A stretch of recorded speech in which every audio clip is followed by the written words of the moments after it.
Let me tell you how I got into this programming business.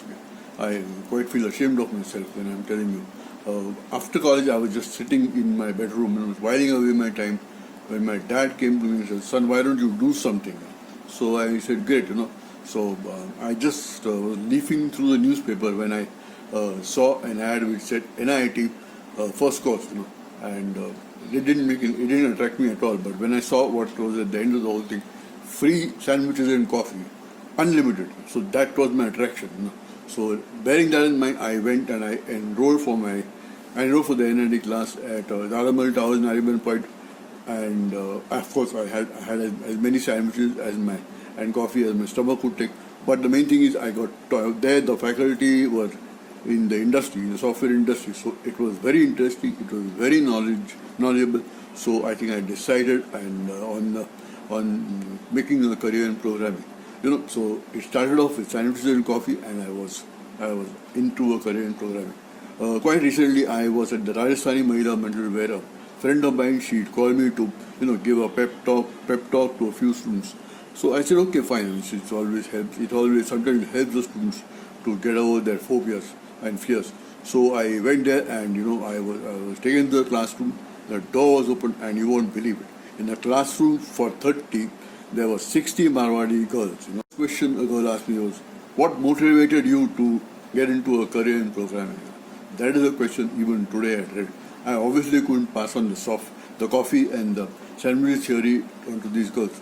I'm talking bullshit about computer bringing balance in one's life and basically, and it's something which enriches your life as a whole, and that was all bullshit. Obviously, I couldn't tell them that I joined computer programming because I basically wanted to have sandwiches and coke. The nonsense I was talking about, what motivated you to take up programming, the girls they bought it. So I heaved a sigh of relief when the class was over and I left for home. The first programming language I learned was COBOL. There were different kinds of COBOL, ANSI COBOL, PC focus COBOL, and COBOL itself. It's like different kinds of rice, fried rice, veg rice, dal rice.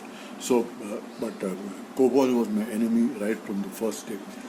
You may have read that book, Far from the Madding Crowd, by Thomas Hardy. When you read that book, you feel as if the book is never going to end.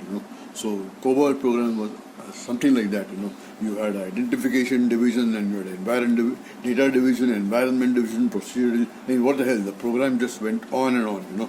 And finally, when you had finished writing the program, you had to compile it so that you could execute. So first time you compiled, I got 140 errors. The next time I compiled, I got 3 errors, but 141. Maybe that was an improvement because warning was not as bad as the error. The next time I compiled, came back to the first situation. I had 140 errors and 3 warnings. So the whole process went on and on. Like the Rama and Mahabharata, it never seemed to end. Subjected myself to the torture of working in COBOL for many years. It still hurts, I guess. Your programs had to be very observant of the COBOL rules, and if you made one small mistake, bang, you throw in errors, as if finding fault with you.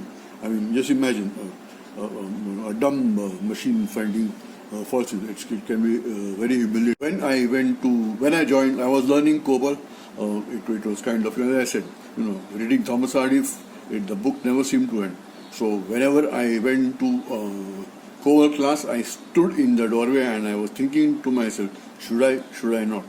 I had paid the fees. When I was outside the classroom, getting into the COBOL class, I was nervous. But when I got into the COBOL class and was listening to the lecture, I was bored like hell. When I was outside the classroom, getting into the COBOL class, I was nervous. But when I got into the COBOL class and was listening to the lecture, I was bored like hell. Second programming language I learned was Pascal. And I didn't know anything about Pascal, but still the course was called Advanced Pascal. I call Pascal a fill-in-the-blanks language.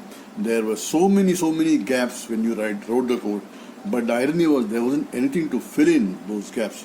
So that was the second language I learned. The other day, I was passing through the corridor and I could hear ripples of laughter coming from one of the classrooms. So I just slackened my pace and I looked through the window and I could see an assortment of kids.